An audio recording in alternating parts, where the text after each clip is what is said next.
맨 첫 주에 1차 담금을 담갔었어요. 두 번째 주에 2차 담금을 해서 증류할 술을 지금 만들어 놨는데, 오늘 여기서 할 일은 우리가 1차, 2차 다음에 여기 두 번 와야 되는데, 그 술 만들기 위해서. 그리고 증류까지 세 번 와야 되는데 너무 좀 복잡해서 1차 담금은 국장님한테 부탁을 해서 지난주 수요일 날 집어넣어서 일단 좀 만들어 놨어요. 그래서 오늘은 2차 담금, 이제 본 담금을 오늘 할 거예요. 오늘 할 건데, 진행하기 전에 우선 이론 교육을 먼저 하도록 하겠습니다. 증식 소주 제조 공정도를 제가 그려놨는데, 시적 소주하고 마찬가지로 제조 공정도가 굉장히 중요하다고 그랬어요. 이 제조 공정도가 어떻게 보면은 내 사업하는데 성공, 그리고 돈에 굉장히 연관이 많이 돼요. 이게 아무것도 아닌 것 같지만, 여기서 설계를 잘못해 놓으면은 운영하면서 여러 문제가 생길 수 있고 해서 여러분들이 이 내용을 잘 이해하셔서 여러분들의 맞는 제조 공정도를 그리셔야 됩니다. 그래서 제가 이런 공정도를 이렇게 그려서 처음에 꼭 보여드리는데, 내용 보면 내용은 별게 없어요. 내용 원료부터 세척, 침지, 증자, 담금해서 1차 술떡, 담금, 2차 술떡, 증류, 여과, 숙성, 정제, 포장. 이게 다 아는 거예요, 다. 아는 건데 이 순서, 여기 어떤 걸 어떻게 할 건지에 대해서 여러분들이 잘 알고 진행을 하셔야 되고, 간단히 얘기하면은 원료부터 증류 전까지 2차 술떡까지 하는 게 이게 막걸리 만드는 거죠. 막걸리 만들어서 증류하면 증식 소주가 됩니다. 간단히 얘기하면 이거를 이런 공정으로 우리가 세분을 해서 각 공정별로 전에 말씀드렸다시피 매뉴얼도 만들고 기준도 만들고 어떻게 할 건지 방향도 정해야 됩니다.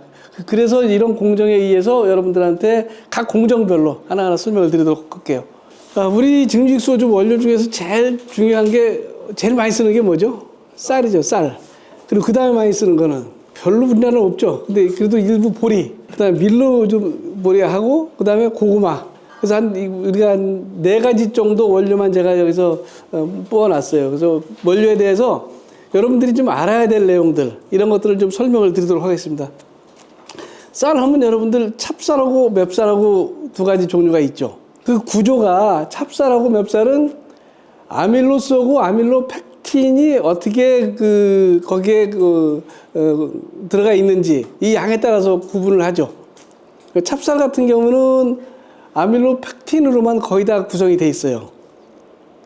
그리고 맵쌀은 아밀로스가 한 16%에서 한 21% 정도 이렇게 포함되어 있는 게 맵쌀이에요.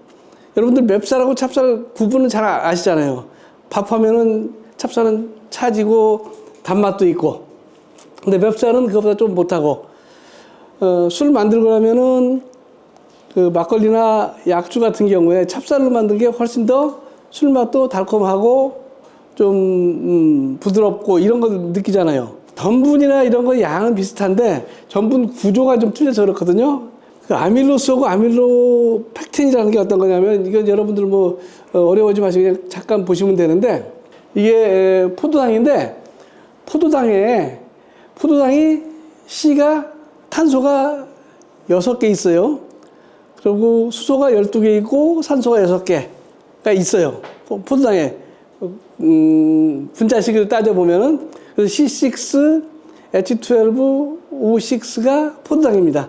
이 탄소에다가 번호를 우리가 붙여봐요. 그래서 이게 1번 탄소, 2번 탄소, 3번, 4번, 5번, 6번 탄소인데, 아밀로스라는 거는 이 탄소의 1번하고 이 4번하고가 계속 붙어 있는 형태, 아밀로스예요. 1번하고 4번으로 붙어 있으니까 이건 일자 형태로 쭉, 이건 평면으로 쭉 그렇게 구조가 되죠. 이런 구조고, 아밀로펙틴이라는 거는 이런 구조에다가 이 6번하고 1번하고 또 결합을 해서 격가지가 생기는 거예요, 격가지가.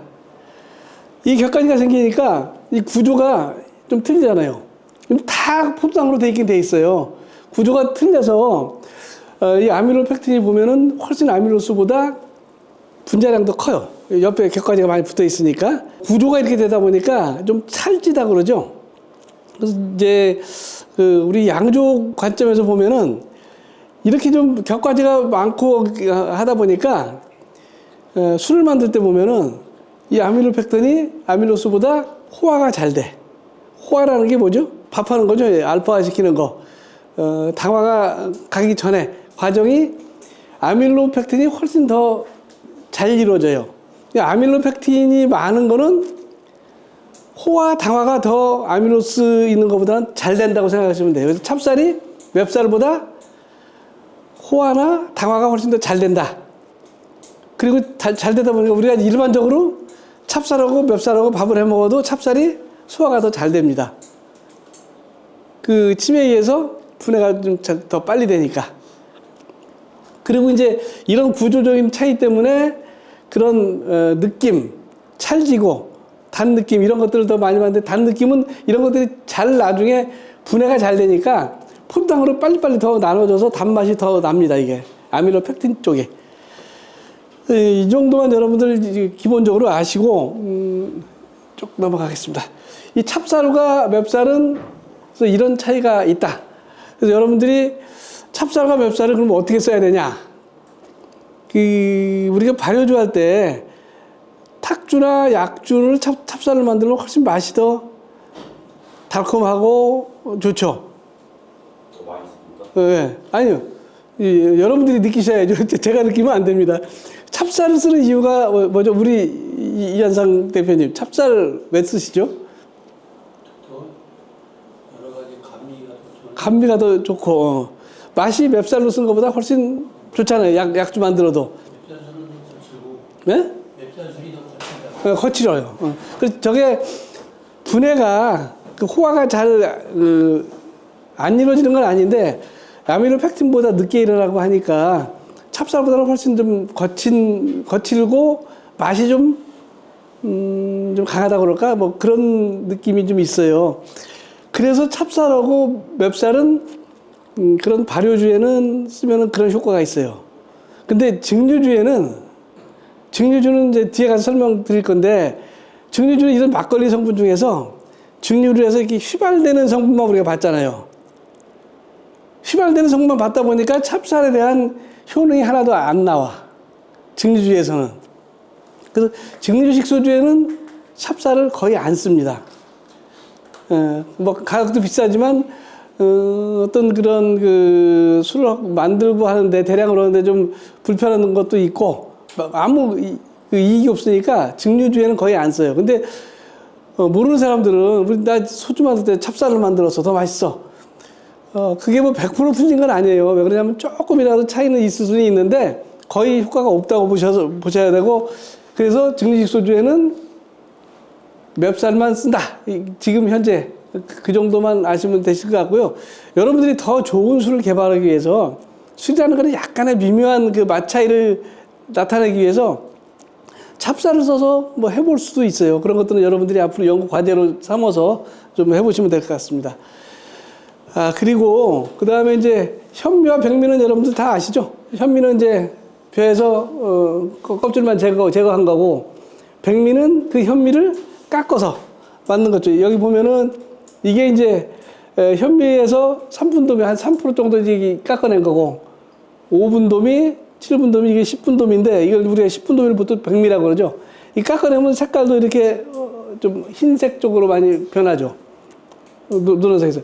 이렇게 깎아내면은 성분이 단백질이나 지방 성분이 많이 깎여 나가요. 이 쌀의 그 껍질 부분에 단백질하고 그 지방 부분이 많이 있거든요. 이걸 좀 깎아내면은 이 성분이 많이 나갑니다. 많이 이제 없어지는데 90% 백미 보면은 현미 단백질이 8.25%에서 한 7.46%로 한 1% 정도 깎여 나가고, 지방질도 한 반 정도 깎여 나가게 돼요. 그렇게 깎여 나가니까 탄수화물은 역으로 그 함량이 올라가게 되죠. 그래서 이제 이런 차이가 있고요. 그래서 우리가 술을 만들 때 어느 정도 우리가 그 백미 상태를 써야 되는지 그것도 여러분들이 결정을 해야 돼요. 일본에 사케 만들 때 그 사람들은 반 이상도 깎고 하잖아요. 깎는 이유가 이런 그 단백질이나 지방질을 제거하고, 그리고 그렇게 많이 깎으면은 나중에 미생물이 거기 작용하는데, 미생물도 단백질이나 지방질이 있으면 그거 좋아해서 그쪽만 많이 모여. 근데 그 많이 깎아내면은 골고루 이게 미생물이 퍼질 수 있어요. 그래서 국 만들 때 많이 깎아놓은 그 쌀로 만들면은 국이 내부까지 잘 들어가. 근데 많이 안 깎으면은 그 겉에 부분에 좀 국이 많이 피는 그런 경향이 있어요. 그래서 이런 것들은 여러분들이 어느 정도 깎아서 하는 게 좋은 건지는 답은 없어요. 여러분들이 결정을 해. 내가 어떤 주지를 만들겠다 해서 여러분들이 그 주지를 정해야 됩니다. 그거는. 근데 보통 우리나라 막걸리, 청주, 이제 약주는 좀 아닐 수 있는데 우리나라 막걸리는 굳이 그렇게 이게 단백질이나 지방질을 많이 줄인다고 그래서 크게 개선되지는 않는 것 같아요. 그래서 우리나라 막걸리는 제가 보기엔 한 10분 도미 정도 써도 큰 차이는 안 나는 것 같긴 해요. 제가 이렇게 말씀드리지만 아까도 말씀드렸다시피 여러분들이 그거보다 조금 더 다른 주지를 만들어 보겠다 하면은 더 깎은 거 쓸 수도 있고 덜 깎은 거 쓸 수도 있는 거예요. 그건 여러분들이 그건 결정을 해야 되는 겁니다. 그건 답이 있는 게 아니에요. 뭐 현미로 쌀 만들어도 되고 백미 많이 깎은 걸로 만들어서 써도 되고. 근데 일본 사람들은 사케 가지고 막 만들어 계속 가다 보니까 더 깎고 해서 고급 제품을 자꾸 만드는 거거든요. 그래서 여러분들이 현미하고 백미에 대해서는 그 정도 여러분들이 좀 이해하셨으면 좋겠고요. 쌀 중에 우리 좀 수입쌀하고 국내산 쌀이 있죠. 근데 여러분들은 수입쌀을 못 쓰잖아요. 지역 특산주 아니면 전통주니까. 근데 우리나라 수입쌀도 많아요. 그래서 우리나라 전통주에 속하지 않는 술들은 수입쌀들을 많이 씁니다. 우리나라도 이제 쌀이 외국하고 이제 협상 과정에서 우리가 외국 쌀을 받아야 되는 쌀 양이 상당히 많이 있어요. 이 양은 국내에서 소비를 해야 되는데 우리 전통주에서는 이걸 못 쓰다 보니까 조금 다른 부분에서 많이 쓰고 일반 그 면허를 가진 주류 회사들이 많이 씁니다. 지금 뭐 장수 막걸리 뭐 이런 데서는 거의 수입쌀을 많이 써요. 가격이 싸니까. 싸게 공급을 하니까. 근데 이제 여러분들이 이제 그런 가격보다도 알아야 될 게 쌀 종류가 수입되는 거 보면은 인디카라는 것도 있죠. 알랑미라는 거 여러분 아시죠? 알랑미. 쌀 종류가 자포니카 타입하고 인디카하고 요즘 뭐 전에는 없었는데 자바니카라고 해서 중간 정도 되는 이 세 가지 종류가 있어요. 자포니카는 어떤 거냐면은 우리가 밥해 먹는 쌀들 이걸 단잎종이라고 그래요. 우리가 짧다고 그래서 우리가 보통 이제 술 만들 때 쓰는 거고, 그리고 인디카 타입은 알랑미라고 해서 긴 거 있잖아요. 이게 인디카 타입이거든요.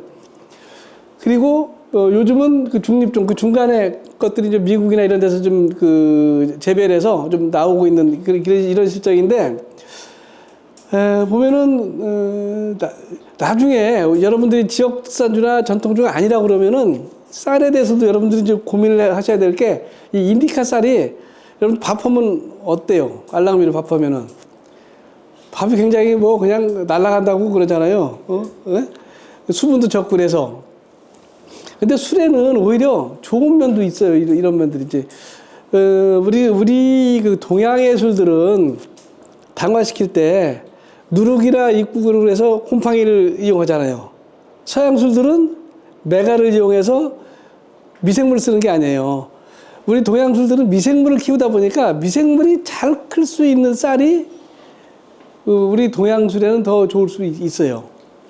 그래서 이 인디카 같은 경우는 수분 함량도 좀 적고, 그리고 아까 앞에서 얘기한 아밀로스 함량이 상당히 많아요. 그러다 보니까 곰팡이들이 이제 크는데 상당히 도움이 많이 돼서 인디카 타입 가지고 국을 만들면은 자포니카보다는 훨씬 더 좋을 수가 있습니다. 그래서 이런 것들은 여러분들이 나중에 혹시 그런 국을 만든다든지 이런 기회가 되면은 여러분들이 좀 이용을 하셨으면 좋겠고요. 자바니카는 제가 좀 정확히 보진 못했는데 얘기만 들었어요. 뭐 미국 쪽에서 많이 만들어서 요즘은 이런 것도 있다고. 그래서 쌀 종류에 대해서 이 정도로 여러분들이 이해를 하시면 될 것 같고, 그 다음에 여러분 평화미라고 많이 들어보셨죠? 평화미 많이 쓰시죠? 평화미를 왜 쓰죠, 여러분들? 평화미가 어떤 쌀입니까? 평화미는 쌀에다가 열을 가해서 알파화시킨 거죠. 밥을 그냥 해놓은 상태죠. 쌀. 보통 우리 티밥이라고 그러죠. 티밥. 뻥튀기. 뻥튀기한 게 이게 이제 평화미인데, 이 평화미를 쓰면은 우리가 술 만들 때 밥을 할 필요가 없잖아요. 알파화 시킨 거거든요.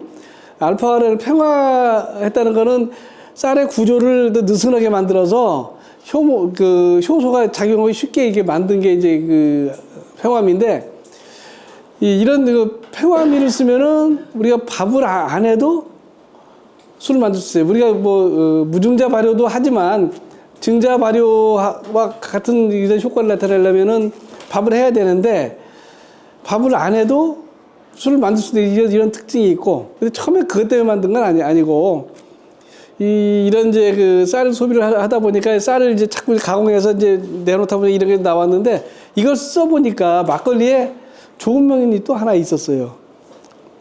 그래서 맛이 좀 가벼운데 이게 좀 깨끗한 맛으로 느껴져요. 이걸 좀 섞었으면은. 그러다 보니까 우리나라 막걸리들 중에서 대부분 처음에 아마 장수 막걸리에서 시작한 거 한 10% 정도 섞었으니까, 우리나라 막걸리 일반 막걸리들은 거의 다 한 10% 정도 섞어 썼어요, 이거를. 그래서 그 맛이 좀 어느 정도 좀 깨끗하다, 가볍다, 이런 게 특징이 있고요.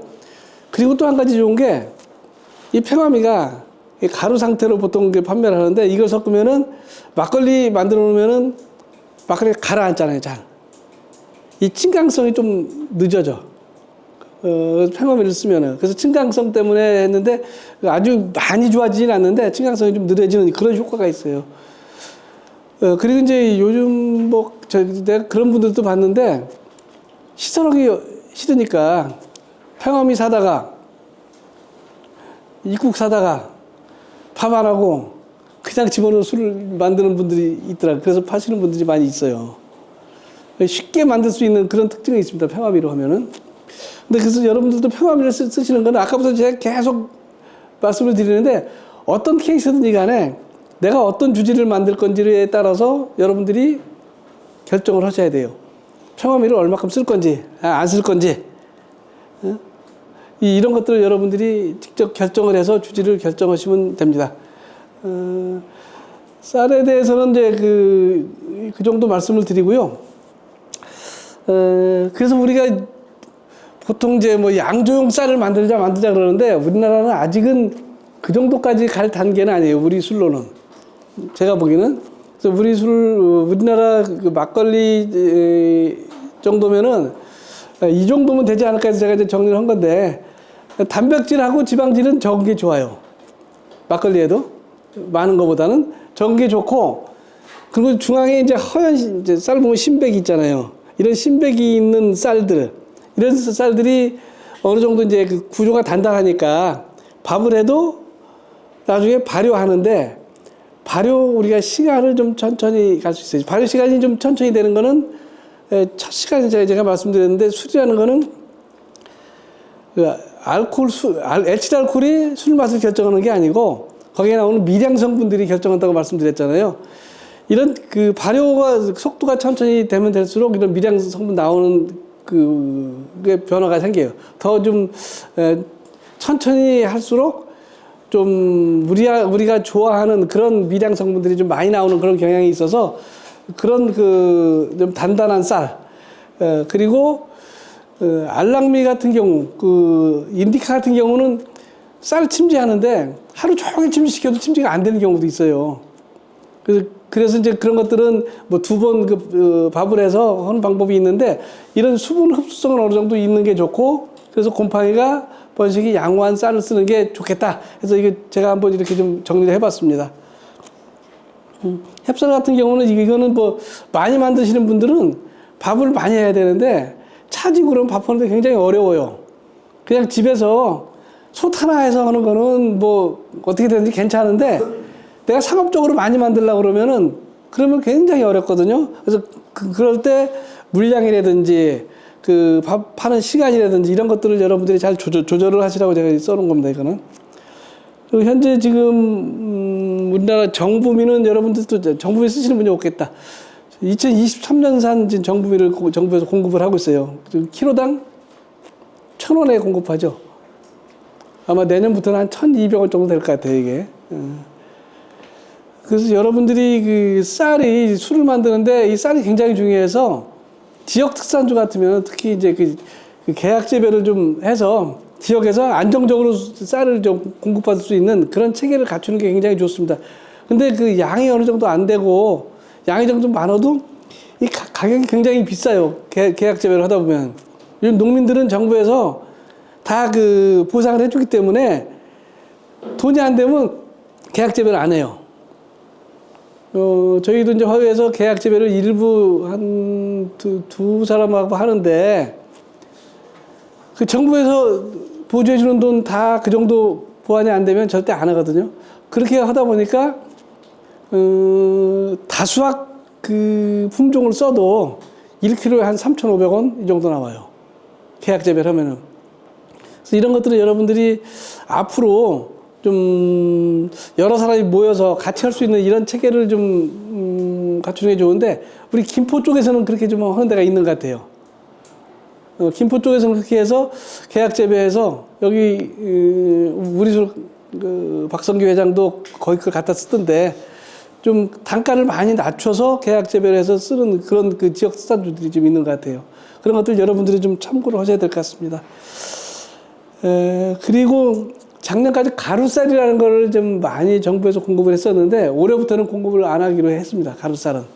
가루쌀은 우리나라 쌀 소비를 위해서 정부에서 이제 안을 낸 건데 밀가루를 좀 대체하면 되겠다 해서 밀가루 같이 가루를 낼 수 있는 쌀을 만들어서 좀 그걸 보급하려고 그러는데 보급은 잘 안 되는데 너무 돈이 많이 들어가니까 아마 그쪽으로 계속 이제 그 소비처를 찾는 것 같고 올해부터 이제 주류 공장에 가루쌀은 그 정부비로 공급을 안 한다고 합니다. 여러분들 참고하시고요. 쌀에 대한 내용은 이 정도 말씀을 드리고요. 혹시 쌀에 대해서 뭐 다른 질문 있으시면 질문 받고 넘어가겠습니다. 자, 없으시면 다음으로 넘어가겠습니다.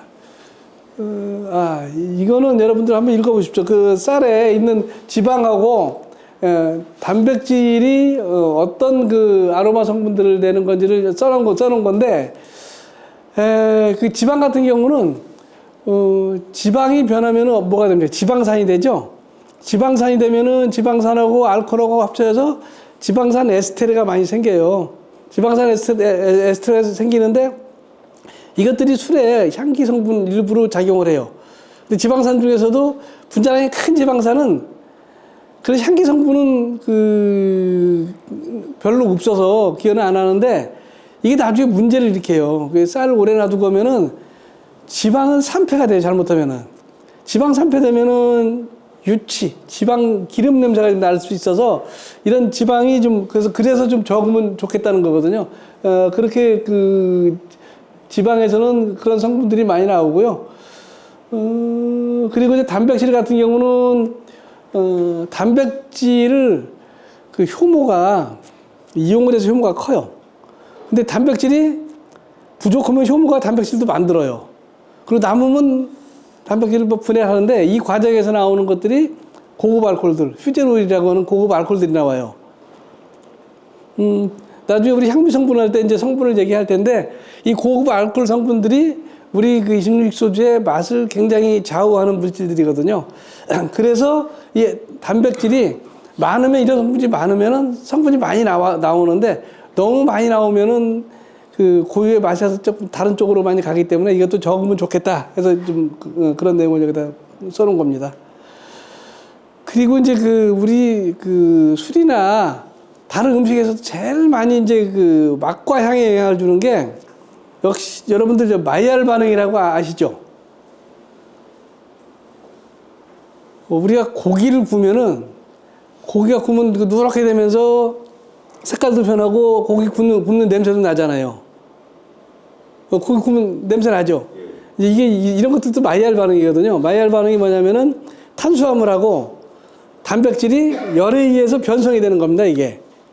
근데 술을 만들 때 양조 과정에서도 그게 일어나요. 단백질이 있으면은 우리 전분들이 있잖아요. 거기에 탄수화물도 있고 단백질이 있고 발효하면 열도 나고 증류하면 열 더 많이 나고 해서 거기서 마이알 반응이 일어납니다. 그 마이알 반응에 의해서 그런 성분들이 우리 향기 성분들이 많이 그 생성이 됩니다. 그 내용들 써놨으니까 한번 읽어보십시오. 오케이, 이 정도 됐고 오늘 원료까지만 하고 이제 내려가도록 하겠습니다. 이 보리는 상당히 보리도 좋은데 우리나라에서 보리로는 그렇게 많이 그 술을 만들고 있지는 않은데 지금은 조금씩 늘어나고 있는 것 같아요. 근데 보리로 술 만들면 굉장히 청량감도 좋아요. 그 우리 두 번째 주에 막걸리 학교에서 우리가 일본 술 보셨죠? 거기 보리 술을 맛보니까 어떠세요? 괜찮죠? 쌀 소주만큼 먹을 만큼 괜찮아요. 그래서 이게 또 괜찮은데 보리 같은 경우는 보리의 껍질의 그 성분들 때문에 냄새가 많이 날 수 있어서 한 65% 정도 보통 도정을 합니다. 65에서 한 70% 정도 도정을 해서 쓰고요. 그리고 이제 메탄올이 약간 많은데 이거 뭐 다 그 도정 잘 하고 나면은 크게 문제는 안 되는데 메탄올이 조금 많이 있다. 그 정도 아시고요. 보리도 이제 종류가 많은데 환맥, 안맥 그러는데 환맥은 보리 껍질만 벗겨오는 걸 환맥이라고 그래요. 그리고 보리를 그 가공을 해서 거기다 좀 물을 가해서 압착을 시킨 걸 안맥이라고 그럽니다. 근데 우리 그 술 만들 때는 안맥보다는 환맥을 많이 써요. 그리고 또 그 보리 입자가 큰 대맥하고 소맥이 있는데 술 만들 때는 뭐 대맥을 많이 쓰는데 대맥 기준에 대해서는 여러분들이 좀 알아보세요. 그 알 1000개 중에 뭐 32g 넘으면 대맥, 32g 안 되면 소맥 그렇게 얘기를 하는데 그 쌀알이 보리알이 굵고 작은 거 이런 것들을 이런 종류입니다. 이 종류별로 술 맛에도 어느 정도 영향이 있어요. 영향이 있는 거는 아까 제가 말씀드렸다시피 아밀로스, 아밀로펙틴 양 이런 양 것도 영향이 있지만 크면은 발효하는데 소맥보다는 발효가 더 돼요. 그래서 이런 영향이 있어서 이것도 영향이 좀 있을 수 있습니다. 그래서 보통 2조 대맥을 많이 씁니다. 맥주에는 2조 대맥 많이 쓰고 그리고 우리 증식 소주에도 2조 대맥 부분을 많이 씁니다. 그리고 보리는 여러분들이 이제 한 가지 아셔야 될 게 보리로 밥을 할 때 잘못 불리면 퉁퉁 불어요, 보리가. 이런 걸 조심해야 돼요. 흡수성이 너무 강해서 쭉 빨아들어서 그 퉁퉁 부르면은 달라붙고 해서 밥하는데 굉장히 어렵거든요. 그래서 이런 것들을 조심해야 돼서 침지 시간, 이런 것들을 우리 쌀은 내가 오늘 2시간 하자고 그랬는데 보리 같은 경우는 보통 한 40분 정도? 어디에 나와? 뒤에 나오겠구나. 한 40분 정도 하는 게 좋고 그 이상 하다 보면은 이게 딱 달라붙어가지고 밥하는데 좀 더 문제가 생길 수 있습니다, 이거는. 오케이, 그런 거고. 나머지 거는 여러분들이 한번 읽어보십시오. 하여튼 익국을 만들어도 쌀보다 보리가 그 당화력이 좀 약합니다. 그래서 보리국은 쌀국보다 좀 많이 쓰는 그런 경향이 있어요. 이렇게 읽어보시고. 밀. 시간 작번에. 밀은 우리가 이제 누룩 만들 때 제일 많이 쓰죠. 그 외국에서는 맥주 만들 때 쓰는데 밀이 쌀이나 보리보다 술 만드는데 훨씬 더 좋은 요건이 돼 있어요. 이 앞에는 좀 빼고 뒤로 가서 봅시다. 이 그림을 보면은 이게 밀 구조인데 밀의 껍질에 이제 호분층에 이런 이제 공극들이 많아요. 공간들이 많고 또 이 밀에는 단백질이 좀 많이 있는데 단백질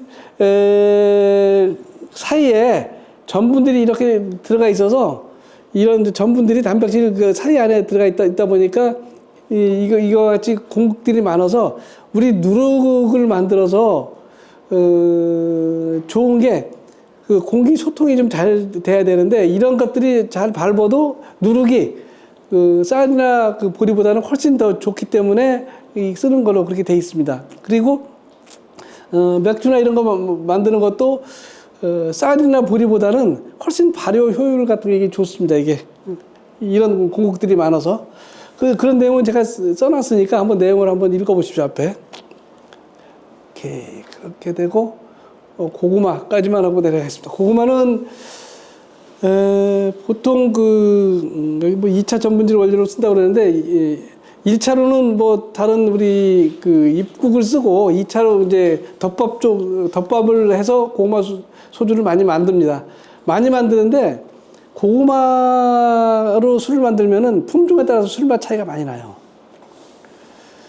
그래서 우리나라는 고구마 가지고 많이 연구가 안 돼 있었는데 일본은 고구마 연구가 굉장히 많이 돼 있어서 뭐 고간의 생간이나 뭐 사스마에서 나오는 고구마들 많이 쓰고 있는데 우리나라는 요즘 나오는 거 보니까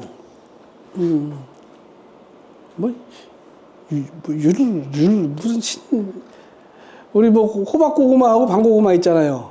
그 다음에 뭐 품종이 뭐 유를 뭐라는 품종이 있던데 그걸 많이 쓴대요. 우리 술 만드는데. 근데 이런 고구마들이 술 만드는데 어떤 조건들을 좀 만족시켜야 우리가 좀 좋은 고구마냐 이런 것들 일반적으로 얘기하는 거는 일단 고구마는 전분가가 20% 내지 30%밖에 안 돼요. 쌀 보리의 3분의 1밖에 안 돼. 고구마에서 전분가가 많은 고구마가 우선 필요해요. 그래야 술이 많이 나오니까. 그리고 이제 감미도가 너무 많으면은 좀 단술이 되는 그런 게 있어서 감미도는 적당한 게 좋다. 뭐 그런 얘기들을 많이 하더라고요. 그렇게 하고, 이게 재배할 때 재배가 좀 잘 되는 고구마, 이 정도 고구마가 좋다는 그런 내용이 우리나라에서 지금까지 좀 정리되어 있는 그런 내용입니다. 그리고 이 고구마는 좀 우리가 좀 알아야 될 게 쌀이나 보리같이 수확을 해서 두고두고 쓸 수 있는 게 아니에요. 고구마는 보관이 안 돼. 보관을 하긴 하는데 보관하면은 이게 잘 변해서 고구마 술은 고구마를 수확하자마자 바로 술을 만들어야 되는 이런 어려움이 있어요. 그렇지만 고구마 술도 상당히 맛이나 이런 것들은 괜찮기 때문에 앞으로는 많이 만들 수가 있습니다.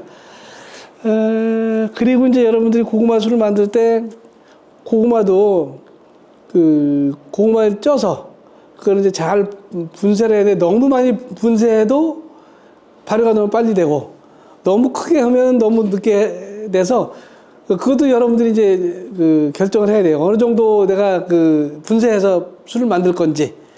뭐 어떤 사람은 깍두기 정도 크기로 잘라서 집어넣는 사람도 있고 어떤 사람은 믹서로 갈아서 집어넣는 사람도 있고 한데 술 맛이 좀 차이가 있어요. 그런 것들 여러분들이 실험을 해보고 좀 여러분들이 결정을 해야 됩니다. 그래서 이제 이런 고구마 가는 이런 기계들이 있는데 한번 읽어보시면 될 것 같습니다. 우선 오전에는 원료로 이 정도 말씀을 드리고 지금 밑에 내려가서 쌀을 세척하고 침지시키고 그리고 식사하고 들어와서 1시간 동안 더 이론 교육을 하고 내려가서 그걸로 밥을 하고 쌀에서 물을 빼고 밥을 하고 그다음에 밥을 한 다음에 식혀서 우리 1차 당근 만들었는데 섞는 것까지 진행을 하도록 하겠습니다.